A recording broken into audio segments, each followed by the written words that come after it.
ছেলে তো সারা রাত ওই খাটে শুয়ে মোবাইলে উলঙ্গ ছবি দেখে।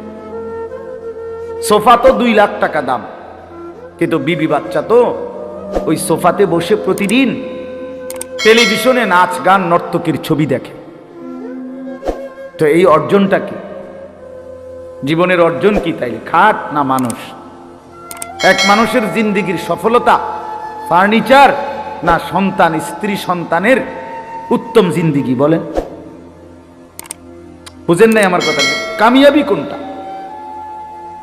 তাইলে আজ আমরা বুঝছি খাট পালং আর সোফা ফার্নিচার, ইট বালু আর সিমেন্ট, বিল্ডিং আর দালান, এটা যত সুন্দর করা যায়, যত অত্যাধুনিক, যত মজবুত, কিন্তু স্ত্রী সন্তানের আখলাক একেবারে পচে যাক, নিকৃষ্ট হয়ে যাক, এই নিয়ে কোনো মাথা ব্যথা। লোকটা